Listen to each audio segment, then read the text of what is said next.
Pam Dennison here again. I thought I would talk today about teaching the behaviors that you can eventually use as reinforcers. Because one of my friends mentioned, she said, well, people might not know how to train those behaviors. So that's what this segment is going to be about. So very simply, I think you can see Finn. It's hard because he's so tiny. Finn, come here, honey. He's so tiny. I mean, he's like 12 inches tall. So let's work on teaching them a spin. So I have cookies in my hand. You're going to do it slow. And, of course, he already knows how to do this. And I usually, if the dog's in front of me, I use my right hand to go this way. And then click and treat. Finny. But you want to keep their head level. If you keep your hand up here, what will the dog do? The dog will sit. So you're going to keep your hand at nose level to the dog. Sweetheart. Good. Then you're going to do the other direction. Now, I particularly like doing spins and twists, having the dog turn right and left. It's a nice stretching exercise for the dog. So if you find that your dog is not, they don't want to go in a particular direction, that's the direction you need to go in more often. So this is how you train it. It's pretty simple. Then once the dog is pretty good at it, now I also teach them to do it on my side. And also, sorry, honey, also the other side, honey. Finny. Finn. Honey, I'm not dropping them. He thinks I'm dropping the cookies. Finn, they're up here, honey. Right here. There you go. Finn. So when you're building up the value of these other reinforcers to use without food, believe it or not, you actually have to use food. So that helps build up the value for it. And, a lot of petting and praise. So then again, how you would use this, flip. Good. Flip. Honey, right here. Good boy. And I name both behaviors. So I name when he's on my left, flip, and when he's on my right, honey, here. When he's on my right, I call it flop. Flop. Good. Flip, honey. Flip. Flop. That's a good boy. So that's how you would train that particular behavior that will become a reinforcer. Okay? So I just need to adjust one thing on my thing here, see if I can see it a little bit bigger. That way I can make sure that I am not completely cut off. There we go. Now I can see me bigger as opposed to this big. So now what you're going to do is you're going to train a nose target. Now I use nose targets for all sorts of different things. I certainly use it as a reinforcer. So what you're going to do, you have your cookies in one hand, you have your empty hand. You're going to present your empty hand to your dog. Don't shove it in their face because they'll back up. You just want to, as if you're giving the dog a cookie. As soon as they touch your hand, you're going to click, and without moving your touching hand, you're going to bring the cookie into that hand. Touch. Okay? So, actually, and normally I don't want you to name it right away. So, don't be in a hurry to name different behaviors.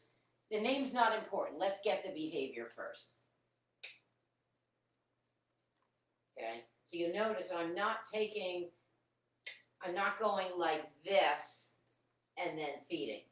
I'm bringing the cookie here. Because eventually you want a touch stay, which can be useful for many, many different things. Good. Okay? So then Good. Then you start to build a little bit of distance to get the dog to drive a little bit to your hand. And again, still not naming it, not feeding over here. Placement of reinforcement matters. I think I had mentioned that in one of my other segments. Placement of reinforcement does in fact matter. Good. And then you can bring your hand. Good. Very good. And then switch hands.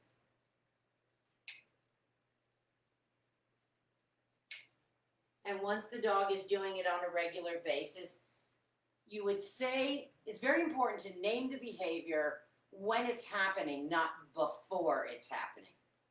And a lot of people have a very hard time with that.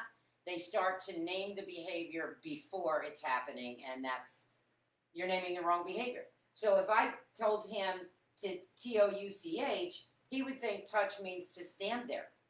Okay? Touch.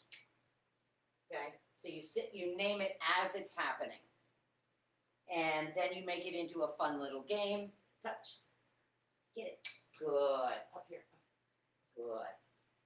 There we go. Touch. Good. Very nice. That was my fault. I screwed up. Get up there. Here, find that cookie. Then you can make it into other behaviors. So even though we're talking about making these reinforcers, making these behaviors so reinforcing that you can use them as a reinforcer. So you're using these behaviors as reinforcers. Hey, Fanny, honey. Get that. Get that. Good. Good. So you can start to use other objects as well, because then it just sort of morphs into all sorts of different behaviors. Okay? So, again, I use touch, I use spin quite a bit. I do, in fact, I do, especially him, he loves to jump up on me. I'm just grabbing some more cookies. And so, what we're going to do is we're going to start using petting as a reinforcer. Not all dogs like to be pet. He likes to be pet as a reinforcer. So I'm very lucky that way. Bran likes to be pet as a reinforcer. And again, Dreamer is all about the cookie. So she'll put up with it, but I've been working a lot lately on building up the value of petting as a reinforcer. She likes to be pet, but given the choice of petting and a cookie, no, cookie hands down. Okay? So all you would do is you'd pet the dog a little, and then give a treat. And pet the dog a little, give a treat. And maybe a nice ear massage, and give a treat. You don't even have to click, actually. Sweetheart, you done chewing? Good. And then nice little ear massage, good. And then give a cookie. Nice little petting, and give a cookie. Nice little petting, little butt squish. You like the butt squish? Normally he does, yes. Okay? Because a lot of times, you might even see that when you go to pet your dog in placement of a cookie, you'll back off. But if you start to feed, and do start petting underneath first, okay? Unless you desensitize your dog to a person looming over. See how he's, there we go, good boy.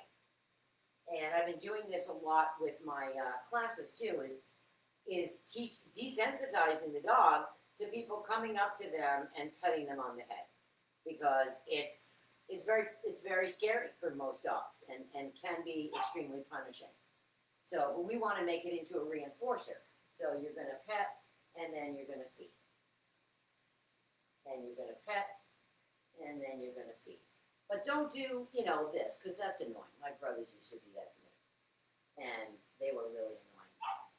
Actually, all these years later, my brothers are still annoying. I'm still the baby of the family, and they're still annoying. Good boy. Nice job. But, so you want a nice little massage. A nice little massage. There we go. And I typically, because he is so short, I usually come up, and then I pet him here. But But again, if you've got a big dog, obviously that's not going to work for you. Or if you don't want your dog jumping at all, that's not going to work for you. I don't mind when my dogs jump on me. So I'm just curious, anybody have any other behaviors they would like to see me train real quick? I'm just going to come up to the computer and see if anybody's made any comments yet. Nope, not yet. Okay, so another one that I do is, and I think we had talked a little bit about this on the last segment, is I do this little feint right, feint left. And again, it is the first step that I use to teach the dog to loose leash walk. And so basically, I'm going to run to the right, run to the left, and I'm going to click and treat if he's going to chase me. Ready, ready, let's go. Good. And then you just run to the right, run to the left, click and treat. Run to the right, run to the left, maybe run to the right again. Ha! Now, I get very verbal. Ha! Yeah, good boy. So, this is my play cue. Finny, Finny. Ha! Yes, good boy. Ready, ready, ready. And actually, you can make ready. I actually use it more as a cue, but you can use it kind of to rev up your dog. Sit in, huh? So, sit, huh? Can you sit? Good. Ready? Wait. Sit. Ready? Good. Ready? Good. And then you can do, because you want forward movement. If you're healing whatever, you want forward movement. Sit, please. Thank you. Ready? Yes, good. And then you can throw a cookie forward. Ready? Yes, good. There we go, good boy. Okay. Ready. Yes, good. So you see, he really likes that. And try to be not stiff when you're doing this stuff. Try to, like, really get into it and, like, ha, ha, ha, ha, ha, ha, ha. So, again, I've heavily reinforced this, so they totally love it. Okay. You can use, Bran in particular loves to shake paw.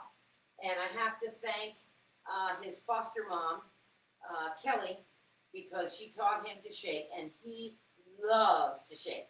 Just this, I don't know how she taught him, but he just loves to shake.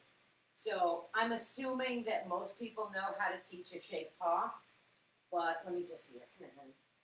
Sit. Good.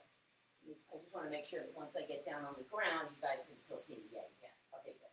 So typically what I do to teach a shake is I have a cookie in my hand, lie down, and I kind of am being a little obnoxious. And then if they move their foot, lie down. See how he whacked my hand? Good. And that's what you do, lie down. Good boy. And I have, good boy. Now he does not like to shake paw. But he's doing this pretty good. So you see how he's whacking my hand? Get that. Yeah, we never use barking as a reinforcer. I know. Good. So he is whacking my hand. So he's doing that again. I'm not calling it shake. Sit, please. So now what I'm going to do, do that a bunch of times when the dog is lying down. And sit. And then, good. So I don't know if you could see. Here, sweetheart. Did you eat that? Hey, that's not a cookie. There we go. Good. So I have a cookie in my hand, and he's whacking my hand. Okay, great. I have to get some more cookies. Hold on. So that's the way that I teach a shake. And my dogs also like to do a wave. Let me see. Okay, come on. Lie down. Good boy. Sit. Good. Then you start to wean it. So now it's not in this hand. Sit, please. Good. Good. So we're still doing the shake. Which hand do you want to give me? Shake. Shake. So I say shake when his hand, when he's doing it on a regular basis, and when his foot is in my hand. Shake. Good. Shake. Good. Now this time, now I'm teaching a wave. So you get the shake really good, and then you're going to teach a wave. So you're still going to cue the shake, but you take your hand away so that the dog misses your hand. Okay? So then you get a wave. Oh, I ran out of cookies again. Great. Sorry. I will grab more this time and put some in my pocket so I don't have to keep going back. All right. So I don't know about you or where you live, but oh my God, in New Jersey, it's really hot today. I am not turning on the air conditioner. I did, however, turn on the ceiling fan for this, but I'm not turning on the air conditioner. I just had the heat on like 2 days ago. Sit, please. Thank you.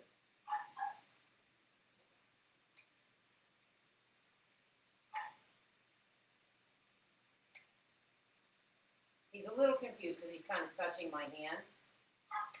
So I'm putting my hand a little bit lower than his nose. Otherwise, he might think it's a he might think it's a nose target. Good. Sit. Good. He's so fast now that I'm having a hard time having him miss my hand. Okay. Sit.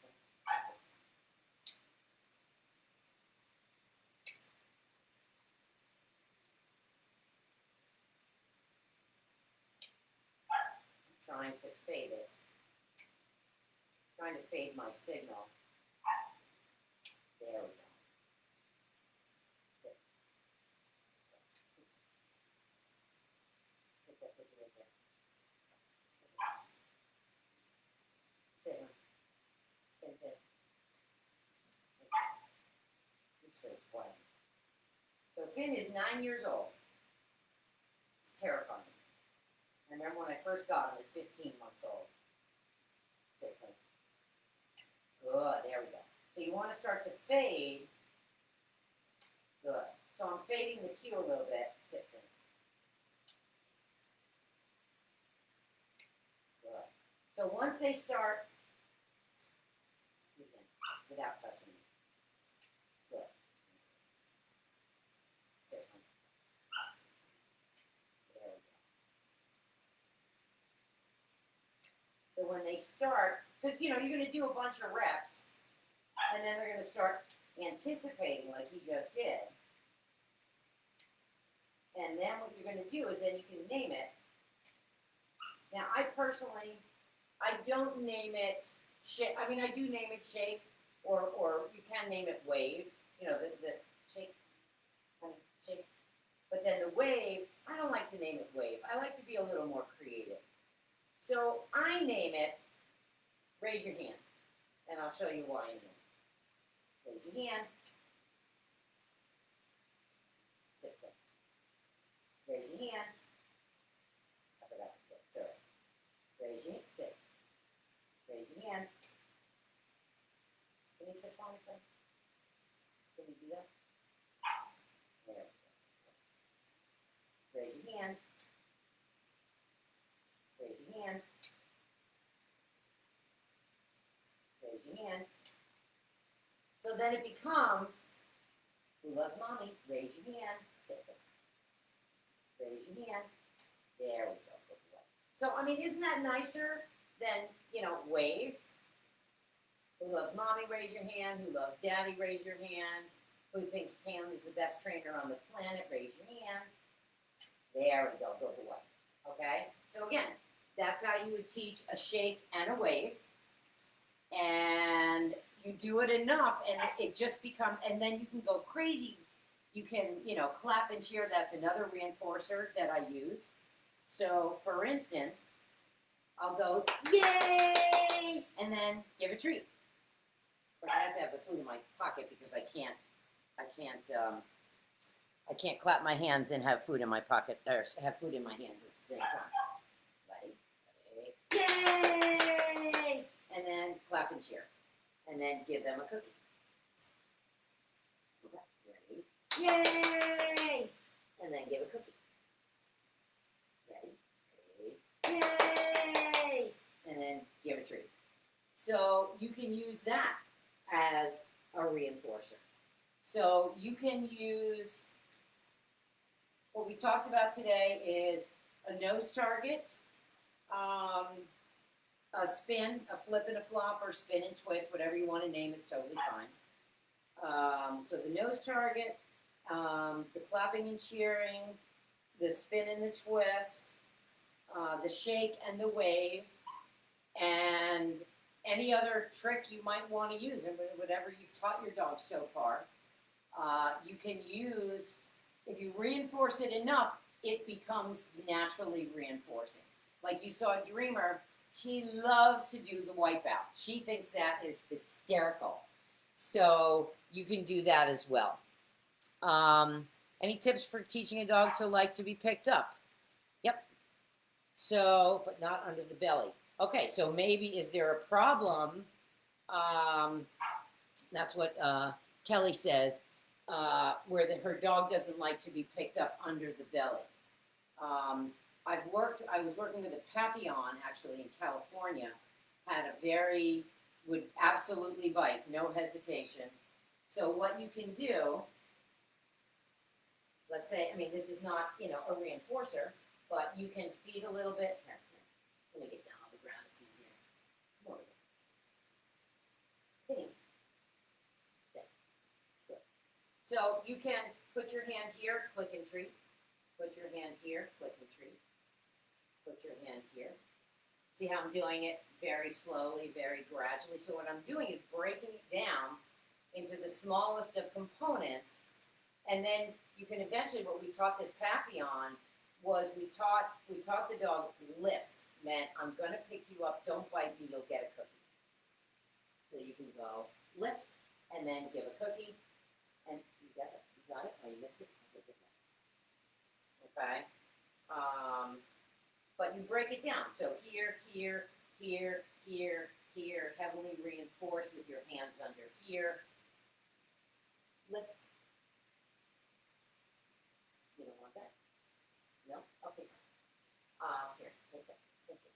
So you can teach the dog to be okay with lifting as long as you break it down into the smallest of components. But what I would also do is make sure that there's nothing wrong with the dog. There's no sore spots underneath here. If the dog likes to be picked up like that. I mean, some dogs are, going to be like that.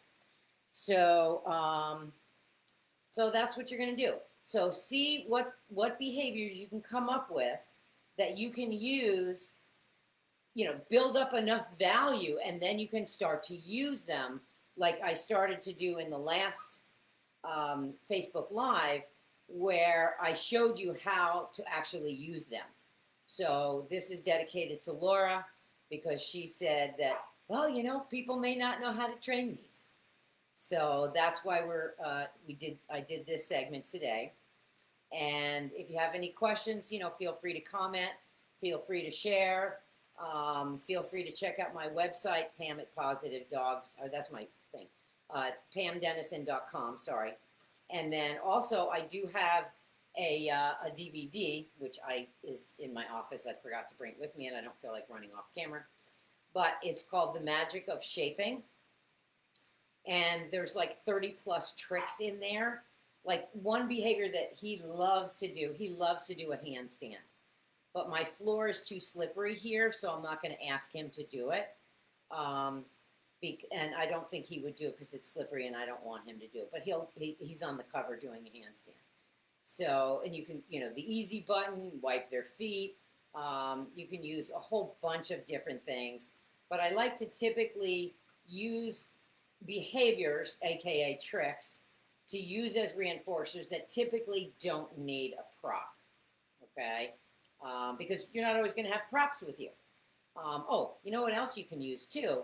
You can use sniffing the ground. Now, most dogs don't have to learn to do that. Where's sweetheart? So what I'll be doing is I'll be heeling and heeling. Oh, stay. Sorry, I have to tilt the camera down. I apologize. There we go. So I actually use a ghost sniff. So if you're out and about and you see there's something your dog wants to sniff, see if you can get them to come. Good. Sit. Good boy. Go sniff. Go sniff. Right here. Go sniff. Go sniff. Okay, let's go. And good. Good. Very, very nice. So also when you're building up reinforcers, look at your dog at any given moment. See what they want. Okay, most dogs like to sniff. And so let's use that as a reinforcer. Oh, you want to sniff that? Come. And then ask them to do a few things. And then, you know, encourage them to go sniff. Okay? If you block them from sniffing, they will want to sniff more. And I found that a lot with dogs where they won't give you any attention outside, and because the owners are trying to block them from sniffing. So what we do is we use sniffing as a reinforcer. So we usually start in my parking lot because it's pretty boring.